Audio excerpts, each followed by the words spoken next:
Oha, haumetake api. Uh, Apetuaste chichiapido. Ake Elijah Demie. Again, welcome relatives. We're going to talk a little bit again on our land-based learning podcast series. We have Tahanshi Jeremy Redigal again joining us, and we wanted to talk a little bit about um, land-based learning, specific for, I guess, for art. And it's pretty I guess a deep subject because our people art was really intertwined with everything. So with Tahanshi Jeremy, we were thinking right before we got on about different topics, what we're going to talk about. We were thinking uh, there's contemporary art, there's our historical art, and a lot of people I think they think of beadwork, quill work, you know, and those are definitely our art forms, but there's a lot of meanings and symbols that go into that. But at some point during our conversation today, I'd also like to talk about some of those artworks that were really almost prehistoric.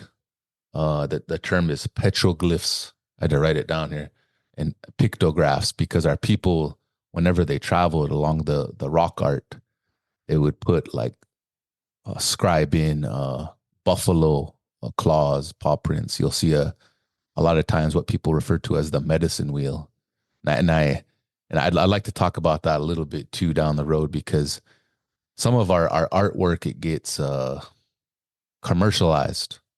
It gets and I think sometimes through pan-Indianism, and when we're sharing things, different tribes have probably always shared symbols, but I'd like to see or listen to Tahanshi Jeremy's perspective on that, because um, there probably is, family designs and different things like that. But when I was looking at some of this old artwork, it it, it reminds me that some of our symbols are truly, like prehistoric. I don't like using that word, but like they're ancient, and there's even this conversation I've seen on social media, Tanshi, about, well, the medicine wheel, isn't traditional. It wasn't our, and maybe people do exploit that to a degree and gets a little carried away, but it is a symbol, because when you look over at Tatanga Ishtima, a medicine rock over west of Glasgow on Highway 2, there's a whole historic marker there. Our people have always gone there to pray and make offerings. And you look at some of these different rocks, and they have, it's kind of a crude symbol. It's not a perfect symbol, but they chiseled into the rock these medicine wheels, these designs. And so I think, to me, that validates what our people use. And it was like an intertribal, those places were intertribal. So it wasn't just one tribe. And so it's like, to me, it's a fascinating subject. I'd like to really kind of hammer it out. We got about an hour or so, but this might probably go on to a couple different episodes or pod, because I think it's worth that discussion. So, Dahanshi, maybe you can kick us off on wherever you want it to go with contemporary artwork, how it ties in, and we'll just let it go wherever it goes. Yeah, I'd like to first off, I think that the most important question is like what is art? Through because whenever we use the Washichu, language, we have to think about how, from a Washichu perspective and a Dakota perspective, what the difference is there. And that's something that I personally have always struggled with, because like now at my point in my life, people refer to me as an artist.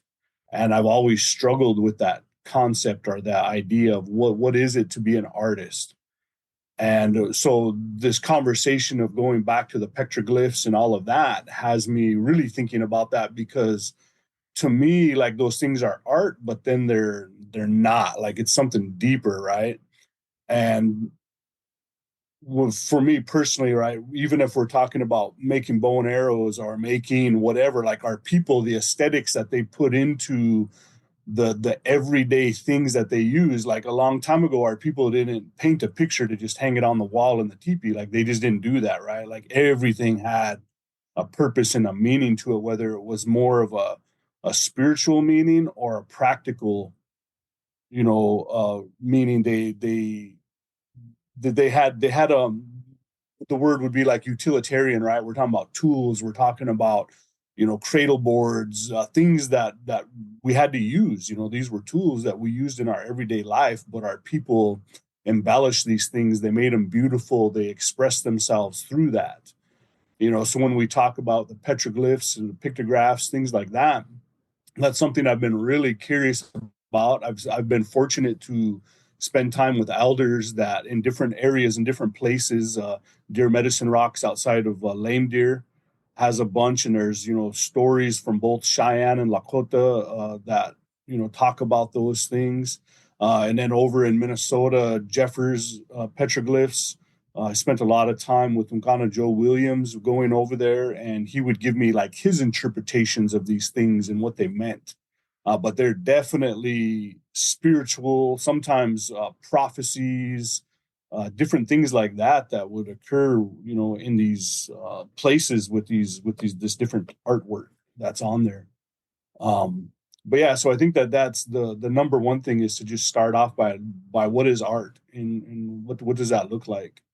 I think that a long time ago, just like today, people are, they're gifted people that have a gift of art. And in our culture, like when we talk about quill work specifically, but even outside of that, other art forms, they would talk about double woman and, dreams and societies and different things that were connected to those different art forms. So definitely has, a spiritual connection to it. And through my own journey in life, I believe that when we tap into these things, like maybe people are born and intended to become artists, but I believe most people, like, they have it in them. It's a matter of channeling it, it's a matter of waking it up, it's a matter of getting in tune with it. And because it's taken me years and years to get to the point where I'm at in my life, as far as art goes, but I never ever started out with the intention I'm going to be an artist.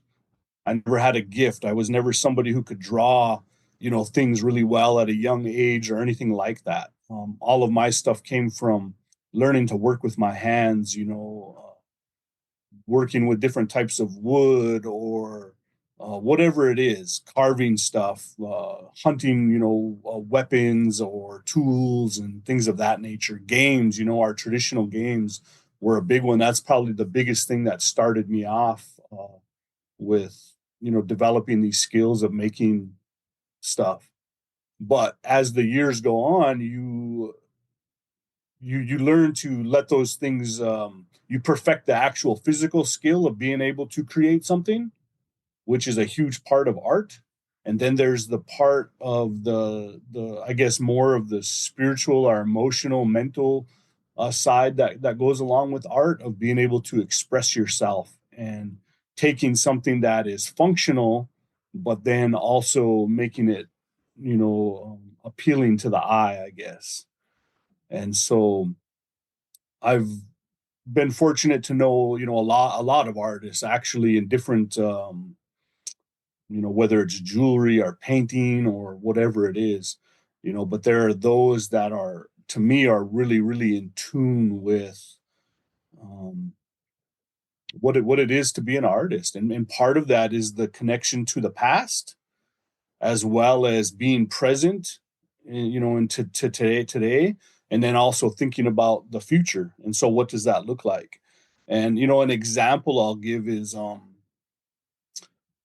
lot of the hobbyists out there that recreate a lot of our native art. And this isn't a dig at them, but there are some that I've met that are really respectful and really, nice people and have obtained a lot of knowledge. And some of them, they obtain that knowledge through elders. Others, it's probably through other forms of research or whatever. But I think what separates like hobbyists from true like native artists is that spiritual side to it. There's a lot of people from the Czech Republic and other places in Europe that recreate quill work, and sometimes they'll recreate it to a T where it's like mimicking or identical to a historical piece. And I've always kind of had a problem with that because it's, for one, they themselves are just modeling or making a reproduction of something without knowing the true intentions of what that individual, had created that piece for. And a lot of times their skill level is flawless. Like their quill work can be, flawless. You go into Prairie's Edge and Rapid and you'll see it all over in there. And some of those are native artists, but a lot of them are not. And but then the difference is, with our native people today that are doing these things, especially when they can get to a point in their life where they're really tuned into it, you see a difference. Their stuff may not be quite as flawless, but you can tell that there's a story to it. You can tell that there's a spirit to that object or that piece that they're making, because they're giving of themselves. They're putting their own thoughts and intention into creating that piece. So I think that is where the separation comes, from having the emotional and spiritual connection to those pieces that you're creating, as opposed to just trying to mimic us, copying something that was made in the 1800s. And so this conversation can go into a lot of different directions, and a big one being like design element, like you were mentioning. What do those designs represent? What do they mean? Are these things, put into a box where this symbol only means this? And but when you research these things, we find that a lot of these symbols, you will find them amongst different tribes. And so how does the fluidity of those designs and those objects that we're making, what does that look like? What did it look like pre-European contact? What did it look like after contact? And how did it evolve up to, reservation era, post-reservation era? Then you go into the 60s and 70s, and the word you used, pan-Indianism, became a real thing during that time.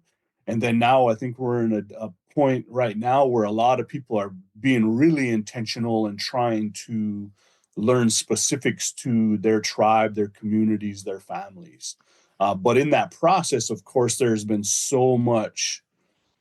There's so many layers to it that we have to like kind of dig through to find our own truth, because I don't believe there's a single truth to any of these things when we try to revitalize stuff, but there is a truth that makes sense to that individual. When you first learn to do quill work, there are different people out there amongst, specifically the Oceti Sakowin, that are going to say different things. You have to have a dream in order for you to be able to do quill work. Or no, you don't have to have a dream to do quill work. It's just, if you have that dream, you're going to become gifted with, the ability to do that. So I just think it's important to really, listen to different elders and different perspectives on these things, and then to be true to yourself and, utilize that. I think a big thing that changes stuff today is the Mazaska, because we live in a world where we have to have money. And a lot of artists, that is how they provide for themselves. So how do we remain true to our cultural teachings, and our, being true to ourselves as individuals, as artists, and at the same time being able to utilize this gift to provide for our families? And I think that's the hardest for me personally. That's been the trickiest thing that I've had to try and balance. Um, but yeah, I always go. John Gozen Center from Pine Ridge. He lives in Rapid, and so I was privileged to be able to apprentice under him for the summer before last, for metalwork, plain style metalwork. And he's an extremely gifted artist. And the cool thing about him is he's also very grounded in his Lakota culture and language and all of that. So when I spent time with him, not only was I learning the techniques of the actual art forms that he was doing, but I was also learning his philosophies and his, thoughts, and the things that were taught to him when he was younger. And one thing he told me that really stuck with me, and I try to like emulate this with the work that I do, is he says, when I create a piece, I want my unchi to be able to, he was raised by his unchi. He says, I want her to be able to look down and see and recognize the piece that I made, that it is Lakota. He said, but at the same time, I don't want to limit myself to be stuck in the 1800s. I'm alive today. My foundation is who I come from and the culture and our ancestors and my grandparents. But then I also have to put my lived experience in today's world into my art at the same time. That way it keeps it alive. It's not stagnant, and I believe that to be in every aspect of our culture, whether it's language or whatever it is, that we don't live in the 1800s anymore.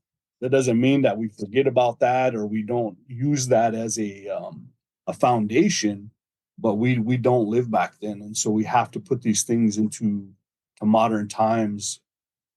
And I just feel like that is when you as an individual will truly come alive, is when you have that foundation of who you come from, but not being afraid to express yourself into today's world. Oh, yeah. So, like, what is art? Going back to that one, I think there was like a takeaway, or if I'm trying to explain things to my children, I try to like always take a step back and not get too out there. I want to be able to like transmit knowledge to my children and grandchildren someday. And so when I'm thinking about that and trying to encourage them, because I do have an older daughter, she's found her little niche in artwork. It isn't necessarily traditional, but she really that's I could tell it's therapeutic.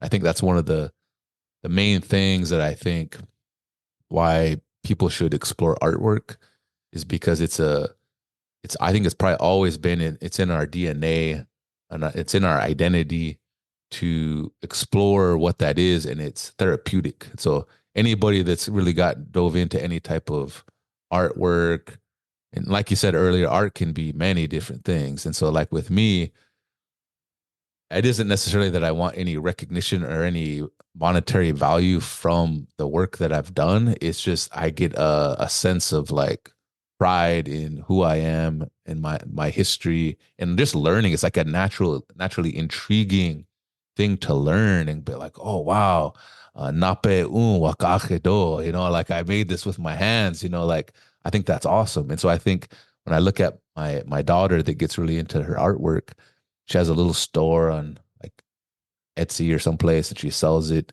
And it's really immodest, like what she's asking for. But I think I'm really proud that she's able to be creative and to put herself out there. And I think to supporting Native, this is probably a whole nother separate conversation, but supporting Native artists in this modern way, I think is important. We got to help each other. But getting back to that, what is art? It's storytelling in my mind.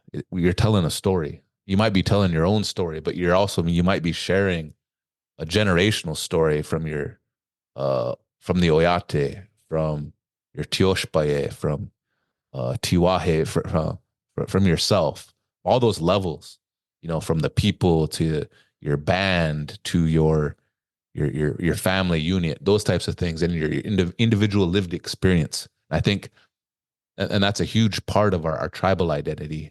And it's always going to change. I always think about even like what do they call them, winter counts, even that blanket behind you there, it reminds me of that. It's our people have always done those things, but there was also a practical use, like you talked about. We didn't do it just to hang it up on the wall or in the teepee.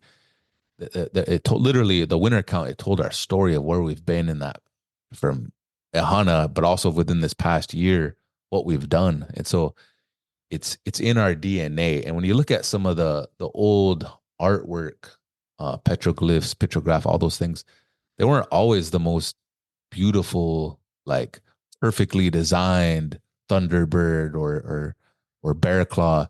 It was a shared design, but it was any of the common person could have made those, through working through it.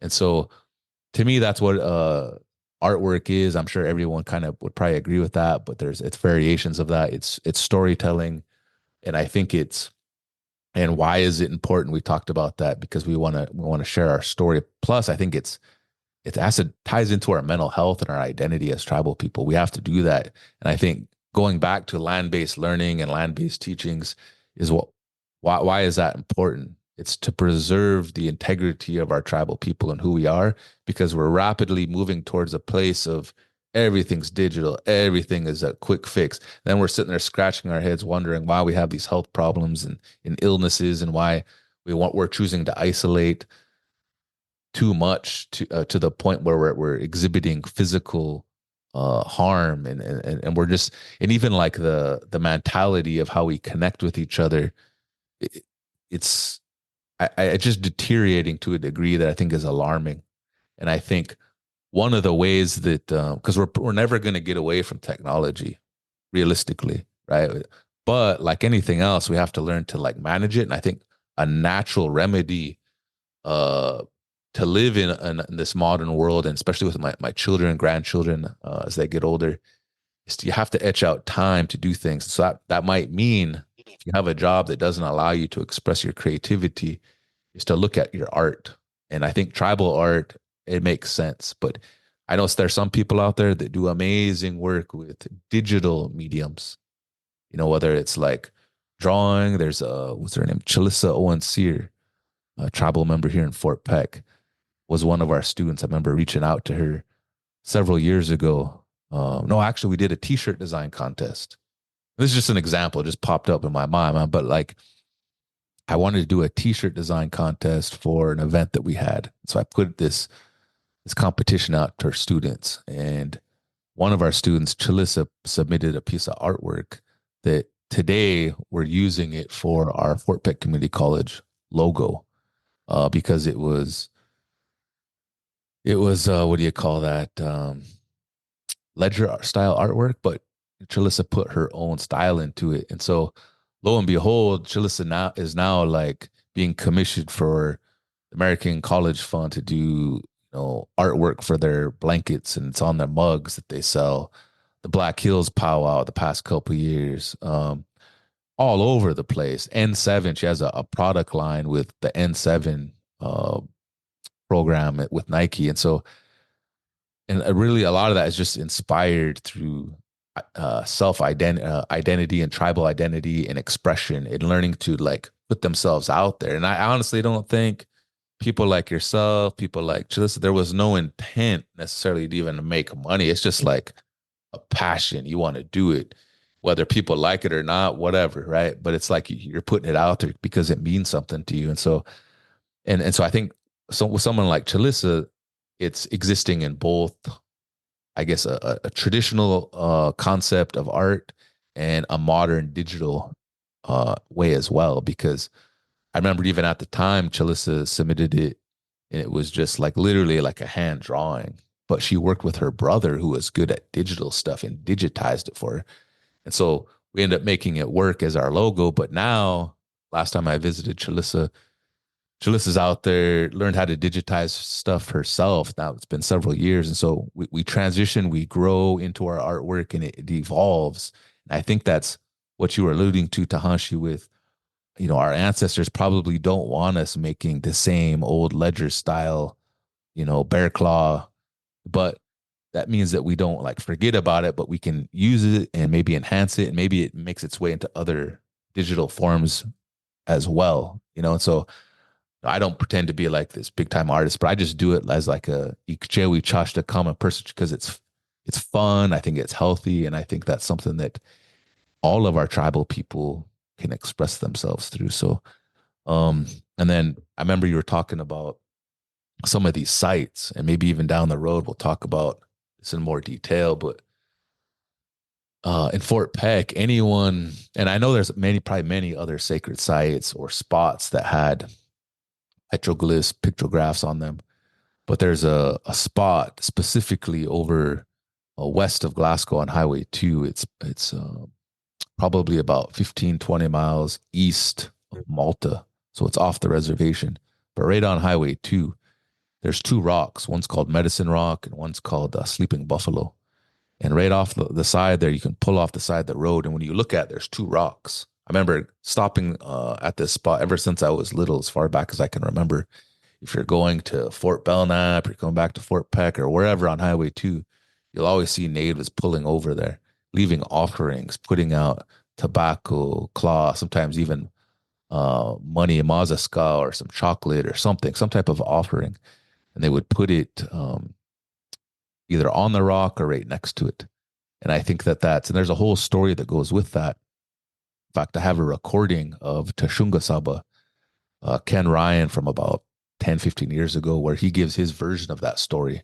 So at some point, I'm going to either digitally enhance that. There's a lot of background noise to it, or I might do a voiceover on it at some point. But I think that those types of stories need to get put out there because it's not just artwork and it's not just these Indians doing crude drawings on rocks. You know, it tells a story of our history, where we've been, and why that buffalo in that particular instance is so important to our identity, and why we have such reverence for the Buffalo Nation is because there was a story of self-sacrifice with that buffalo that I think needs to be told.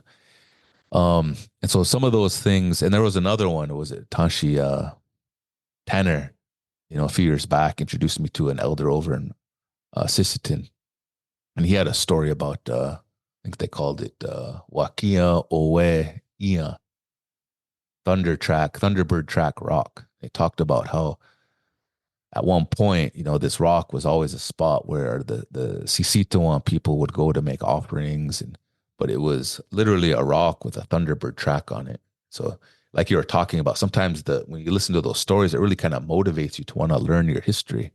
You know, in that particular story, I believe there was it was used for warfare and also for hunting. The warriors would go there, but he said somewhere like in the 1920s, it was stolen. It was taken to some off the reservation museum or some place. But apparently, last time I talked to Danner, he went and he looked for it, and he found it someplace. And so there's probably many stories like that, and many different tribes, many different bands have these rocks that would tell a story. I remember even Hunga, uh, Wamakashka Doba Inaj, Robert Forstar, the late Robert Forstar, he used to tell us of these spots when the Assiniboines would go to make war with the Blackfeet, or then whenever they would travel, there was the writing rocks. There were some rocks specifically that they would go to that would tell them the future, like you were talking about, Tanshi, if they were going to have a successful war party, if there was going to be a difficult winter, the rocks would literally tell them something. So these things weren't static even back then, and I think we have a hard time in our minds wrapping around our minds around the fact that no, these stones don't do that. Those natives, but that's a possible. That's in our oral history of what we did with some of these places, and you can call it art, but they told stories. And there was even a spot, if you go down by Billings, I went there this summer. It's called Pictograph State Park. Anybody can go there, but for years I've gone by Billings, never went over there. But when I went in there, when you look at it, and there would be all these drawings of like elk, buffalo, a warrior holding a lance. And so they give these dates that they're hundreds, thousands of years old. But when you look at those things, it's different than looking at them just through a picture in a book or online. Like when you're actually physically there, I think that would be a big takeaway. I'd encourage anybody that listens to this, if you have access in your travels, make it a point to go to some of these places and look at the art yourself with your own eyes. Get that own lived experience for yourself, because it has an impact on you. And when I went down there, it made me think, man. I was like,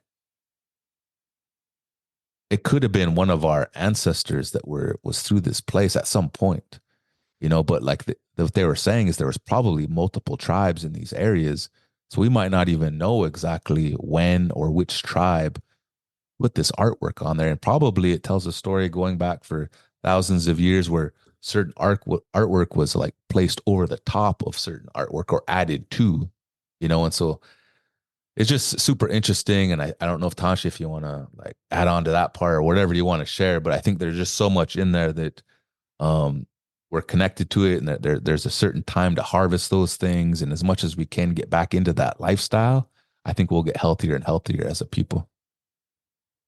Yeah, I when thinking about the petroglyphs, um, the one that I'm the most familiar with is the Deer Medicine Rocks outside of Lame Deer, and I was, fortunate to, be taken out there.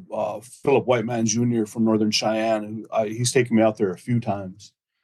And he gives his perspective and his teachings from the Northern Cheyenne about that rock. And it's also the site where Sitting Bull held Sundance before the Bad Little Bighorn. And so anyways, on that, and I'm not gonna get into all the things that he shared about it, but when you go around that entire rock, there's these carvings all around it, and, a lot of prophecies and different things that it talks about.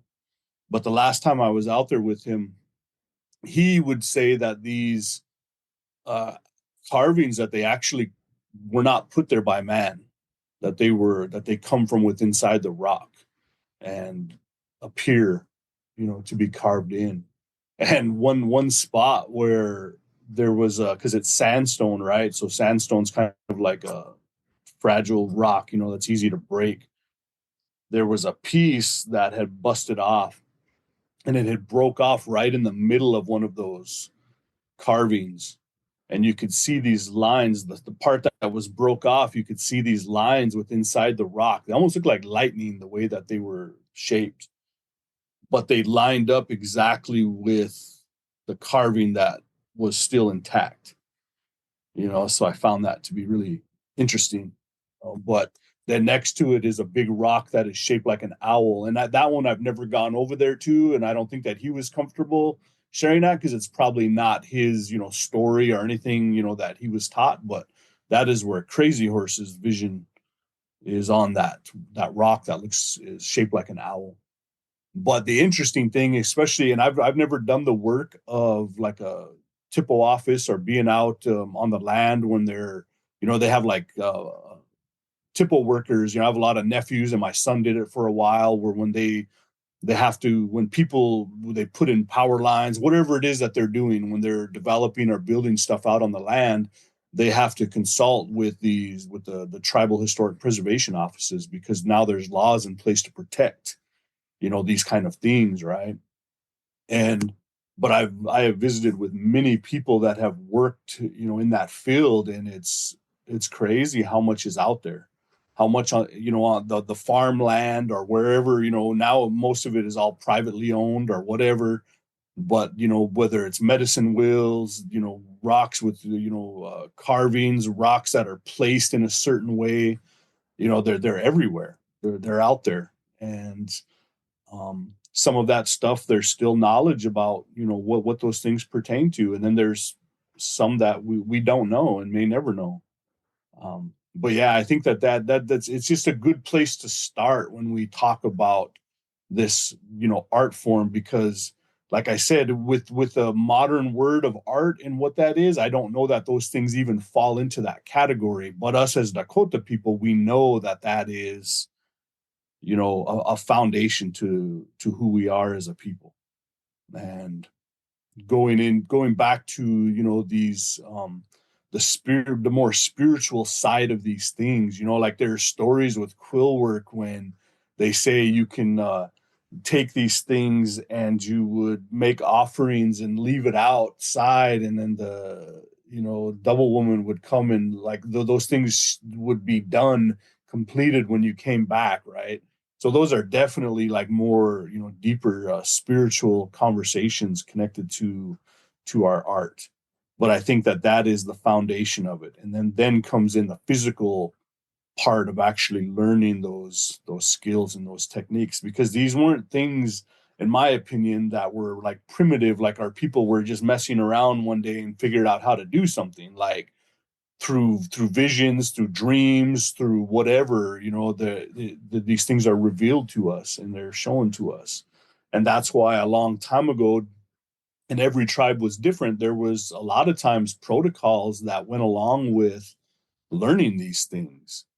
There and that in and of itself is a huge conversation that I think can be had, because you hear a lot of different stuff being shared about that.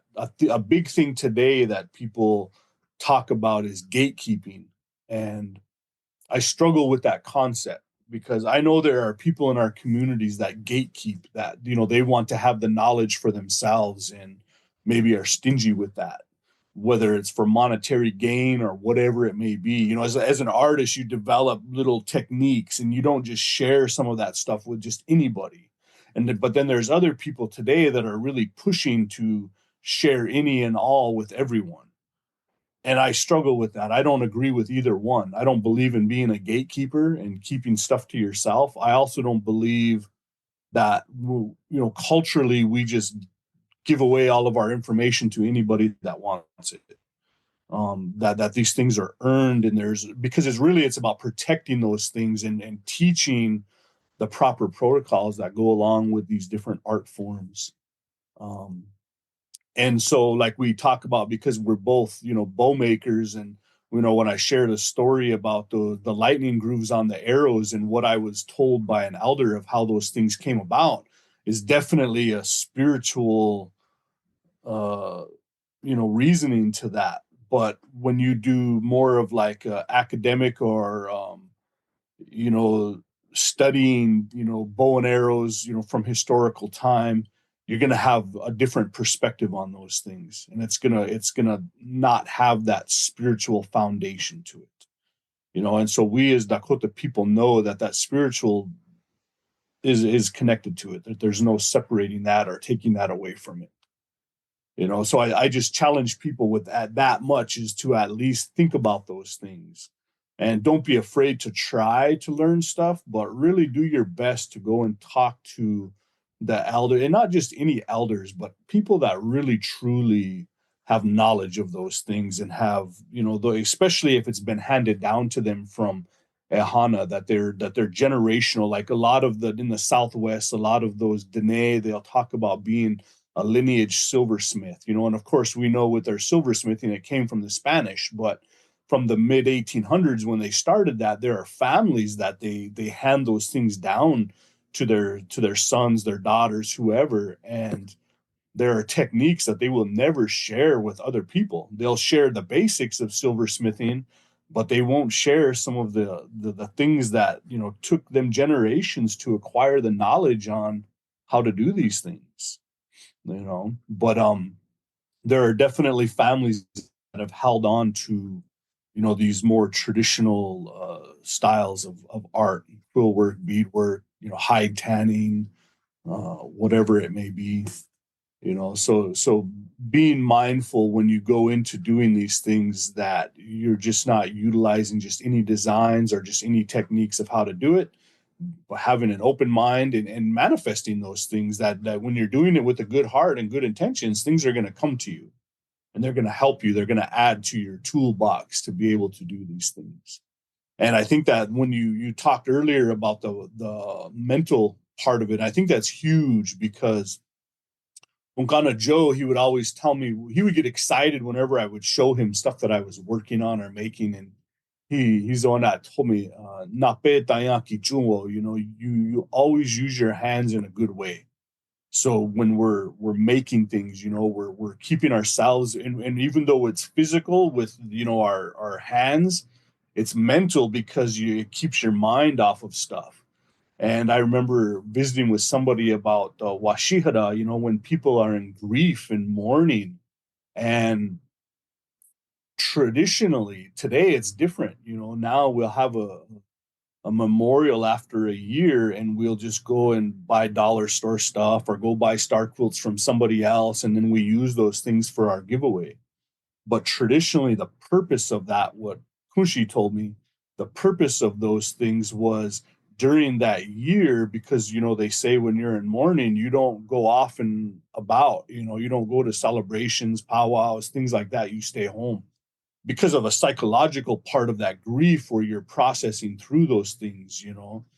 But then they say that that's where your giveaway items for the memorial would come, was in that year that you would stay home. You would make shawls, you would make star quilts, you would make the things that you were going to gift your relatives that were supportive and helpful during your difficult time. But they say by doing that, you're processing through the grief, by staying home and not going out and about, but you're also processing through it by learning to keep your hands busy. And it keeps your mind at ease to a point anyway to help with that grief. So of course that's a separate thing, but it's still connected to how our people look at these things. We put so much into the things that we create. We put life into it. That's what I believe. I believe we really do put life into it. And I remember visiting this Pueblo man, and he was saying how he would make all these things, necklaces, and it didn't matter because they'll sell to tourists. They don't care. They have to provide for their families, but at the same time they still have the spiritual foundation to it. He would make all of these items that he's going to go and sell at the market, but before he takes them and sells them, he piles them all up in the middle of his table and he prays over them.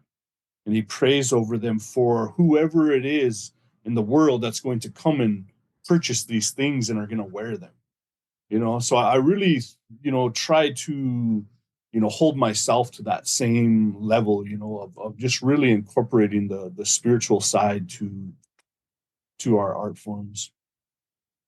Yeah, and I think that's a good perspective for all of us to have, because so even with the latest holiday season, everybody's running to the stores. All of those of us that get a little lazy, we go to Amazon.com and buy all these stuff. I've always thought it's a lot more meaningful when we can to give things that are made by someone or yourself, and you give that far much more meaning. And as someone that receives something like that, that holds a lot more meaning, because it's connected to that person. They use their hands to make it, and the time that they put their effort and their personal story into whatever item that is, and it just holds more value. And so I've been trying to do that myself, even when with relatives, people that I know.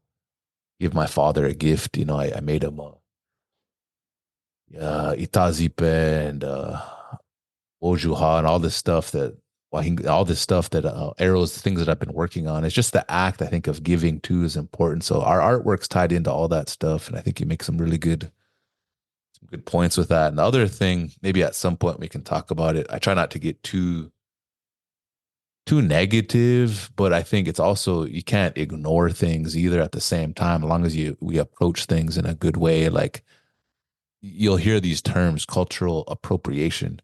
For a while, I didn't even know exactly what the heck that meant.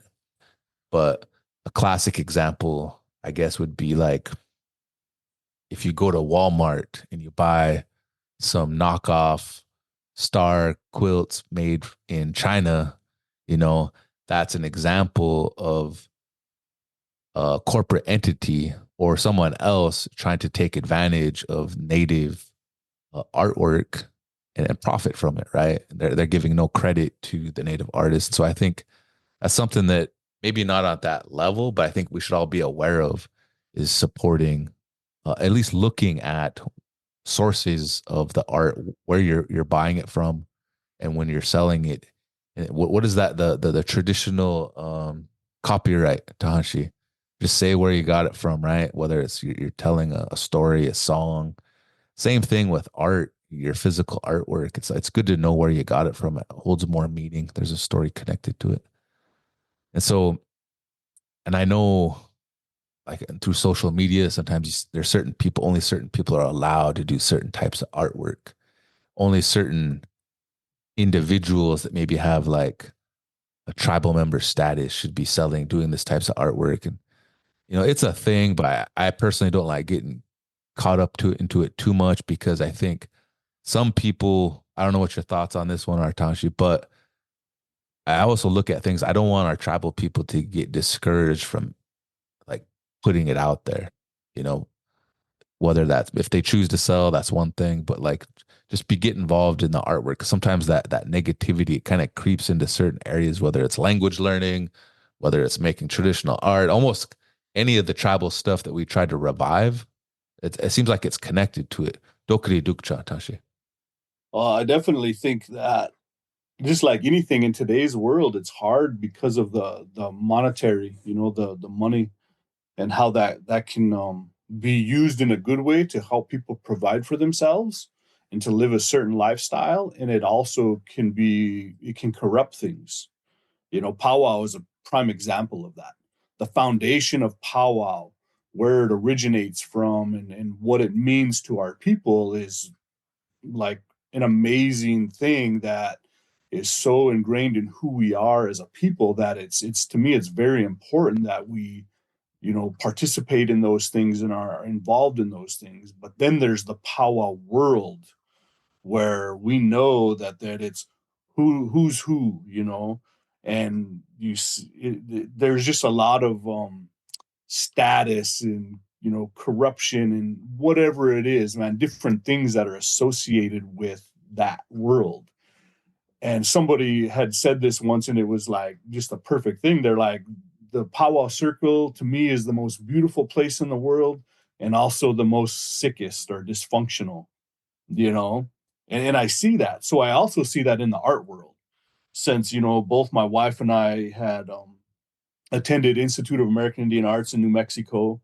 And we've been, you know, we haven't officially been a part of SWIA, the Southwest Indian Art Market, but we've been there in that uh, environment.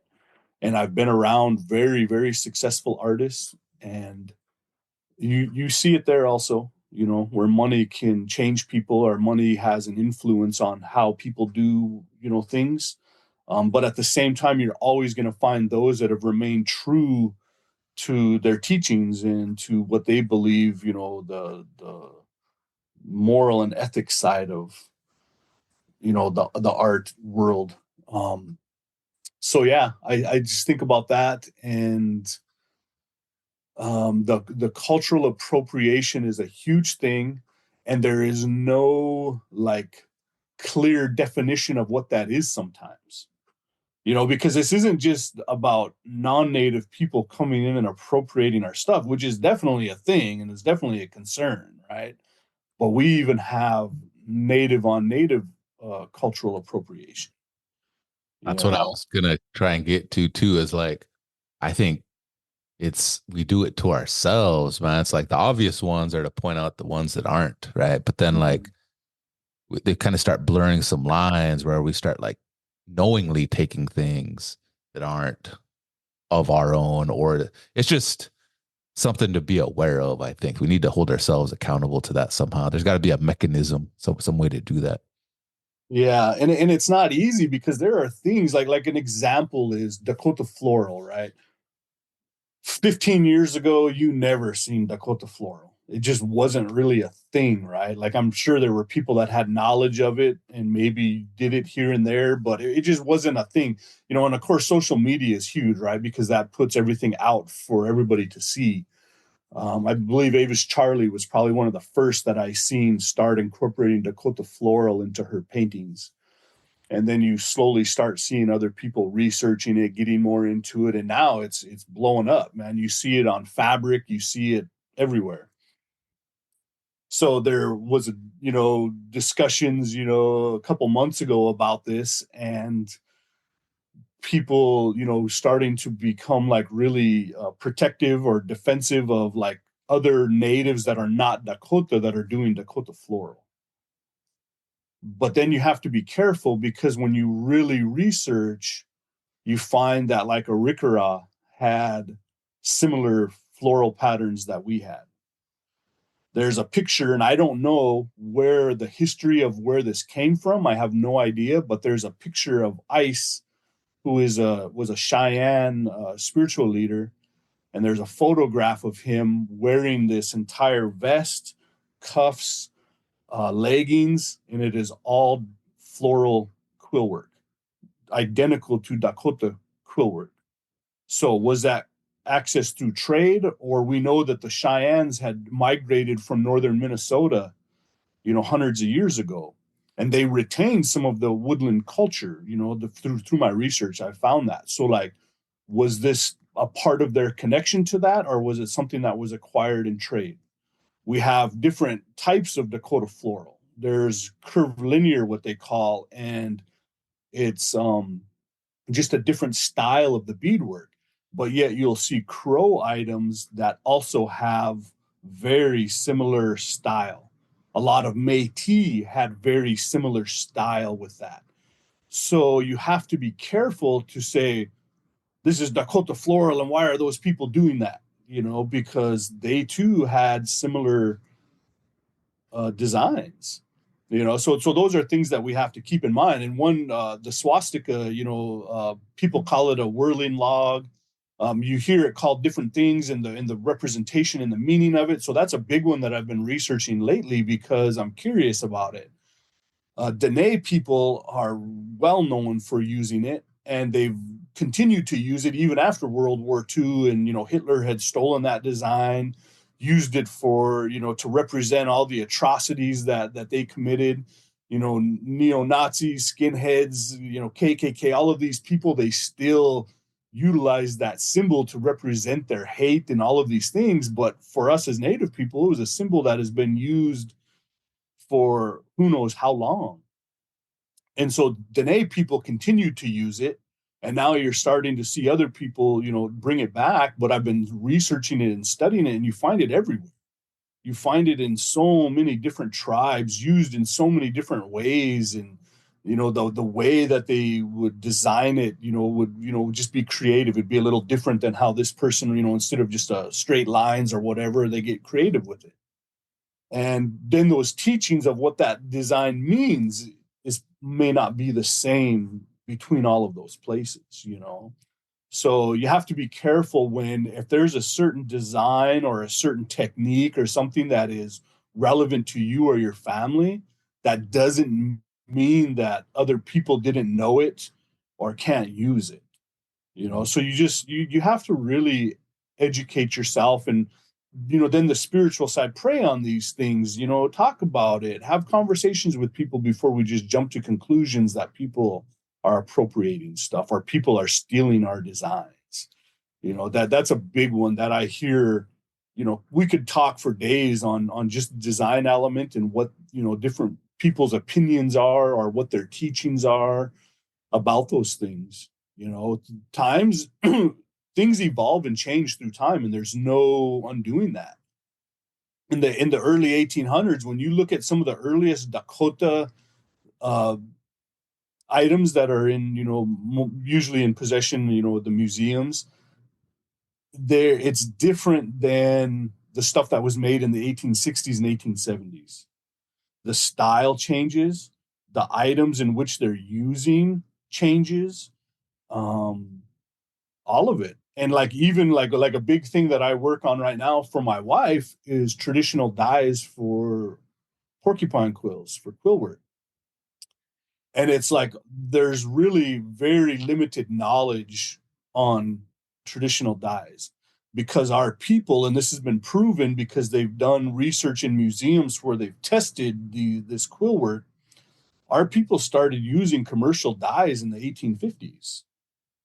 You see, so there's these things as we have technology, as we progress, as we move forward. Our people have always done that since the beginning of time, when they start incorporating beadwork as opposed to quills, or using metal trinkets and different things to add to the pieces of work that they do. So we just always have to keep that in our mind. And just because they did it doesn't mean it was good or bad or anything like that. It's just acknowledging that that's something that they did, and respecting people's teachings, but then those people that have teachings, not trying to impose that onto everybody. I think that's a big thing too. Yeah, like I know there's been talk, some people are like, "Whoa, what's traditional? What Yeah. did you use modern equipment to make that traditional item?" Exactly, right. And so like one person says men don't wear elk teeth, they ever, on anything, and we know that that's not true. Now that may be a teaching from their family specific, and I respect that, so I would never say that that individual is wrong. But we know through photographs, through museum items, through all kinds of stuff, that men did wear elk teeth, elk ivories, so those things, it's that balance sometimes of those teachings, and then also through the science or the logical, the things that you can see and feel with your hands and your eyes, that show maybe something different than what you've been told or what somebody else was told. Look at Crow. If you go to Crow today, you can identify Crow beadwork from everybody else. And I don't know their histories of that. I know that they have really strict kind of like protocols of like passing on designs and things like that. But the interesting thing is when I was in the museum and I was looking at a lot of old Crow beadwork, it's almost all floral. So how did that evolve and change to come to where it is today? So those are just things that I'm always like thinking about. And then like where we're located in Sisseton, we're at that transition point from woodlands to the plains. So not everything was floral. We also had geometric, and sometimes those two things were intertwined together in the design element. So nothing is stagnant and everything. And then like to me as an individual today, what is my story? What is my feelings of the things that I'm creating and doing, my lived experience? I try to have that foundation of those things. And then some of those things I don't have knowledge of. I don't know what all these designs represent or mean. And then did all of them have a deep meaning? Yes, I know for a fact that our designs had meaning. There's no question about that. But there are things like I believe it was Buffalo Bird Woman from MHA who, when they interviewed her way back, after they were put on a reservation, and they were asking her, whoever was interviewing her was asking her about a specific design of something she had created, and she talked about it. This represents this, this, and this. And then they asked her about another part of the design, and she goes, "I just did that because it looked nice." And so I believe that there's that artistic part of it where if it flows, if it comes out, if it's something there, it doesn't have to have some big sacred meaning to it. It's just it looked nice or it felt right to do it, and we did it. And as artists, we know that, because there's times when I'm like, things just come out as I'm doing it. I don't have it 100% planned out that this is exactly how it's going to look. I allow the materials that I'm using to also have an input in how the finished piece is going to look. Yeah, and then I noticed on some of the old quivers, Dakota quivers. I'm sure a lot of different tribes, but I know some of them, it almost looked like some of them were hatched from other sources of artwork, like maybe a quill work or beading design that maybe they probably get used a lot, and maybe the bag or whatever gets worn out. They might cut it out and then re-sew it onto another bag, and there's a practical purpose to that. You want to take your little common bag and turn it into a beautiful piece of artwork, and why waste it, right?